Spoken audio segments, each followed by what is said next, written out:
ഈശോമിശിഹായ്ക്ക് സ്തുതിയായിരിക്കട്ടെ. ഞാൻ brother Shaiju Adappally, Ernakulam, Saint Mary's prayer മിനിസ്ട്രിയിൽ നിന്നാണ്.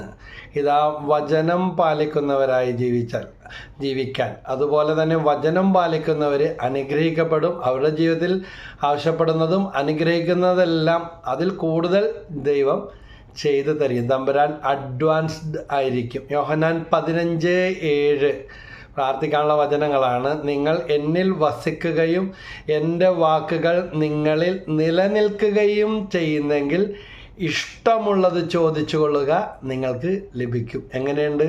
അപ്പോൾ ഒരു നിയോഗം വെച്ച് ഈ വചനങ്ങൾ പ്രാർത്ഥിക്കാൻ തുടങ്ങുക. പക്ഷേ നിങ്ങൾ എന്നിൽ വസിക്കുക, ഈശോയിൽ വസിക്കുക എന്ന് പറഞ്ഞാൽ എന്താ? വചനപ്രകാരം ജീവിക്കുക. അവരവരും പറയുന്നതും കേട്ടോ അതും കേട്ടോ അങ്ങനെ അതിൻ്റെ ഒന്നും പുറകെ സ്ഥിരതയില്ലാതെ ഓടാനല്ല. സംശയ മനസ്ഥിതിയും ദുർബല മനസ്ഥിതിയല്ല. ആൾക്കാരെന്ത് വിചാരിക്കും, അല്ലെങ്കിൽ അവരൊക്കെ ഇനി എന്തു ചെയ്യും, എന്താകും, അങ്ങനത്തെ ചിന്ത ഒന്നും വെച്ചിട്ട് വചനത്തിൽ നിലനിൽക്കാനായിട്ട് സാധിക്കത്തില്ല. ആളുകളെ പ്രീതിപ്പെടുത്തലും ദൈവത്തെ പ്രീതിപ്പെടുത്തലും രണ്ടും കൂടെ ചിലപ്പോൾ നടന്നെന്ന് വരത്തില്ല. മനുഷ്യരെ സ്നേഹിക്കണം, ദൈവത്തെ സ്നേഹിക്കണം, ഒന്നാം സ്ഥാനം കൊടുത്ത് ദൈവത്തെ സ്നേഹിക്കണം.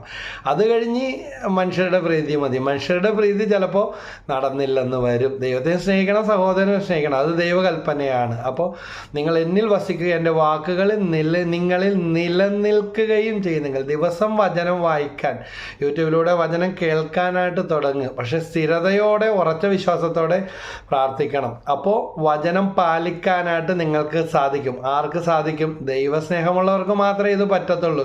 യോഹന്നാൻ 14:23 വചനം പഠിപ്പിക്കുന്നുണ്ട്, എന്നെ സ്നേഹിക്കുന്നവൻ എൻ്റെ വചനം പാലിക്കും.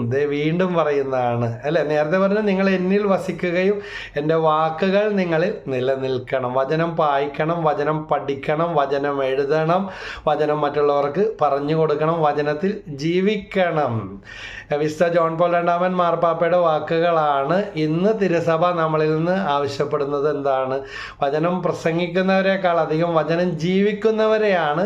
ആ സാക്ഷ്യമാണ് ഇന്ന് ആവശ്യം. എന്നാൽ ഇന്ന് അങ്ങനെയല്ല. ഓരോ കാര്യങ്ങൾക്ക് വേണ്ടി വചനം ഇത്ര പ്രാവശ്യം പറയുന്നു, ഇത്ര പ്രാവശ്യം എഴുതുന്നു. ആ കാര്യം നടന്നില്ലെങ്കിൽ വചനത്തിൻ്റെ വഴിക്ക് പോട്ടെ, ഞാൻ എൻ്റെ വഴിക്ക് പോട്ടെ. അങ്ങനെയല്ല.